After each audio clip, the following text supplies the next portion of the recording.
আসসালামু আলাইকুম ওয়া রাহমাতুল্লাহি ওয়া বারাকাতুহু। আলহামদুলিল্লাহি ওয়াহদা ওয়াসসালাতু ওয়াসসালামু আলা মান লা নাবিয়্যা বা'দা আম্মা বা'দ। আউযু বিল্লাহি মিনাশ শাইতানির রাজীম। বিসমিল্লাহির রহমানির রহিম। ওয়া ইয ক্বালা ইব্রাহিমু রাব্বি ইজআল হাযাল বালাদা আমিনান ওয়াজনুবনি ওয়া বানিয়া আন না'বুদাল আসনাম। সম্মানিত দূরের এবং কাছের মুসলিম ভাই ও বোন, আপনারা যে যেখান থেকে দেখছেন এবং শুনছেন, আপনাদের সবাইকে আন্তরিক অভিনন্দন এবং শুভেচ্ছা জানাচ্ছি। আপনারা সবাই জানেন যে বর্তমানে যেটা সময় চলছে সেটা হলো আমাদের অন্যান্য যে হিন্দু জাতি রয়েছে তাদের মূর্তি পূজার সময় চলছে। এই সময়টাতে একটা দুঃখজনক কথা হচ্ছে যে আমাদের মুসলিম ভাইদের মধ্যে অনেকেই বা মুসলিম ভাই বোনদের সন্তানদের মধ্যে ছোট ছোট বাচ্চারা অনেকেই মূর্তি পূজার সেই মেলাতে তারা যাচ্ছেন। আসলে এটা কতটুকু আমাদের ইসলাম শরীয়ত অনুযায়ী যাওয়া যাবে কিনা সেই বিষয়ে আজকে আমাদের আলোচনা। নিঃসন্দেহে এটা একটা খুবই গর্হিত কাজ এবং খুবই একটা পাপের কাজ। কারণটা হচ্ছে যে হিন্দু ধর্মের যেখানে মূর্তি পূজা হয়, যেখানে আল্লাহ ছাড়া অন্যের ইবাদত করা হয়, অন্যের উপাসনা করা হয়, অন্যকে সিজদা করা হয়, অন্যের জন্য মানত করা হয়, সেখানে একজন মুসলিম কখনোই যেতে পারে না। কেননা মূর্তি পূজা হচ্ছে ইসলামের দৃষ্টিতে এটা হলো শিরক, আল্লাহর সাথে অংশীদার স্থাপন করা। এখানে কোনো মুসলিম যেতে পারে না। আর এই মর্মে ইসলামের সমস্ত নবী ও রাসূল তার জাতিকে সেই দাওয়াত দিয়েছেন। সম্মানিত উপস্থিতি, সম্মানিত হাজিরিন, এভাবে সূরা ইব্রাহিম 14 নম্বর সূরার 35 এবং 36 নম্বর আয়াতে আল্লাহ তাআলা বলেন, وَإِذْ قَالَ إِبْرَاهِيمُ رَبِّ اجْعَلْ هَذَا الْبَلَدَ آمِنًا وَاجْنُبْنِي وَبَنِيَّ أَن نَّعْبُدَ الْأَصْنَامَ। স্মরণ করো সেই সময়ের কথা যখন ইব্রাহিম বলেছিল, হে রব, এই নগরীকে তুমি নিরাপদ নগরী হিসেবে পরিগণিত করে দাও এবং আমাকে এবং আমার সন্তানদেরকে আল্লাহ মূর্তি পূজা থেকে তুমি বাঁচাও। এরপরে তিনি আল্লাহর কাছে দোয়া করে বলেন যে, রব্বি ইন্নাহুন্না আদলান্না কাসীরাম মিনান নাস। হে আল্লাহ, এই মূর্তি এরাই আমার মানুষের মধ্য থেকে অধিকাংশ মানুষকে পথভ্রষ্ট করেছে, গোমরাহ করেছে। ফামান তাবিআনি ফাইন্নাহু মিন্নি। সুতরাং যে ব্যক্তি আমার অনুসরণ করবে সে আমার অন্তর্ভুক্ত। ওমান আসানি ফাইন্নাহু গফুরুর রহিম। আর যারা আমার অপমান করবে নিঃসন্দেহে তুমি দয়ালু এবং রহমান। সম্মানিত উপস্থিতি, কাজে অত্র আয়াত থেকে স্পষ্ট বোঝা যাচ্ছে যে মূর্তি পূজা এটি মানব জাতিকে যুগে যুগে মানব জাতিকে পথভ্রষ্ট করেছে, আল্লাহর ইবাদত থেকে দূরে সরিয়ে নিয়ে গেছে, শয়তানের পূজার দিকে নিয়ে গেছে। কেননা আল্লাহ সুবহানাহু ওয়া তাআলার পবিত্র কোরআনের সূরা নিসা 4 নম্বর সূরা 117 নম্বর আয়াত অনুযায়ী এটা স্পষ্ট প্রমাণিত যে আল্লাহ সুবহানাহু ওয়া তাআলা বলেন যে ইয়াদউনা মিন দুনিহি ইল্লা ইনাসা। তারা আল্লাহকে বাদ দিয়ে উলঙ্গ মূর্তিকে ডাকে। ওয়া ইয়াদউনা ইল্লা শাইতানাম মারিদা, এবং তারা শয়তানকেই অনুসরণ করে, তারা শয়তানকেই ডাকে। তাহলে স্পষ্ট বোঝা যাচ্ছে যে যারা মূর্তি পূজা করে, মূর্তির ইবাদত করে, তারা মূলত উলঙ্গ নারী জিনেরই ইবাদত করে, শয়তানেরই ইবাদত করে।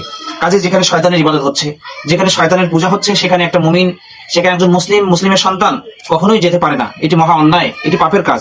আল্লাহ সুবহানাহু ওয়া তাআলা বলেন সূরা আনআম 6 নম্বর সূরা 108 নম্বর আয়াতে আল্লাহ তাআলা বলেন, ওয়ালা তাসুবুল্লাযীনা ইয়াদউনা মিন দুনিল্লাহি, যে তোমরা তাদেরকে গালি দিও না যারা আল্লাহকে বাদ দিয়ে অন্যের ইবাদত করে। ফায়াসুবুল্লাহা আদওয়ান বিগাইরি ইলম, তারাও অজ্ঞতাবশত আল্লাহ তাআলাকে শত্রুতাবশত আল্লাহ তাআলাকে গালি দিবে।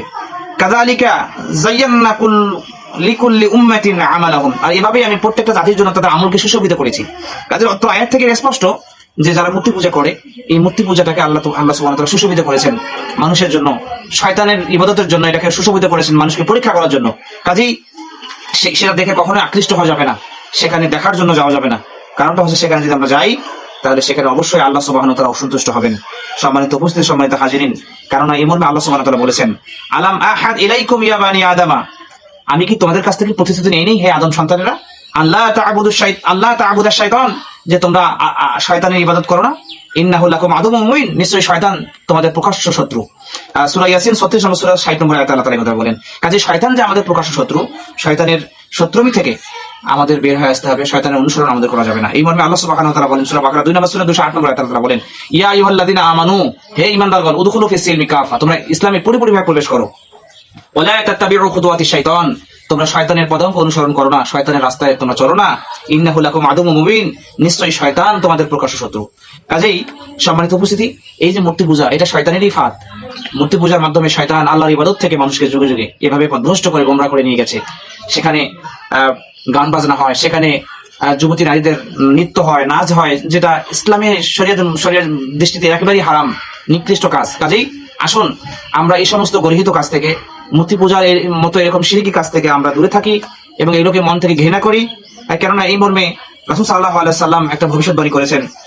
সাওবান রাদিয়াল্লাহু আনহু থেকে তিনি বলেন, রাসূলুল্লাহ সাল্লাল্লাহু আলাইহি ওয়াসাল্লাম বলেছেন, ওয়ালা তাকুমুস সাআতু হাত্তা তালহিকু কাবাইলু মিন উম্মতি বিল মুশরিকিন, অতদিন পর্যন্ত কিয়ামত হবে না যতদিন পর্যন্ত আমার একটা উম্মতের একটা দল মুশরিকদের সাথে মিলিত না হচ্ছে হাত্তা তা'বুদা কাবাইলু মিন উম্মাতিল আফান, এবং তারা মূর্তি পূজা করবে।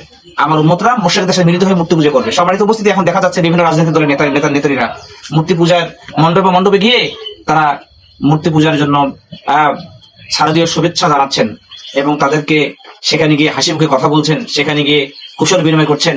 এটা কখনোই ইসলামী শরিয়া অনুযায়ী কখনোই এটা গ্রহণযোগ্য নয়।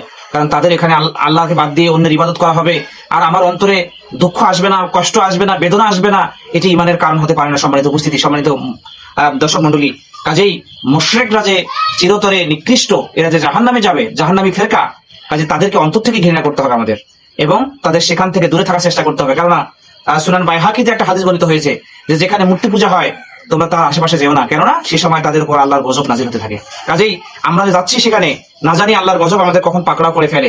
তাই আসুন আমরা আল্লাহ সুবহানাহু ওয়া তাআলাকে ভয় করি, আল্লাহ সুবহানাহু ওয়া তাআলা ভয় করে আমরা এই সমস্ত মূর্তি পূজা গান বাজনা থেকে দূরে থেকে আল্লাহর ইবাদতে আমরা একনিষ্ঠ ভাবে মন দিয়ে আল্লাহর ইবাদত করি। আল্লাহ তাআলা সবাইকে আমাদের হক কথা বুঝায় এবং আমল করার তৌফিক দান করুন। আসসালামু আলাইকুম ওয়া রাহমাতুল্লাহি ওয়া বারাকাতুহু।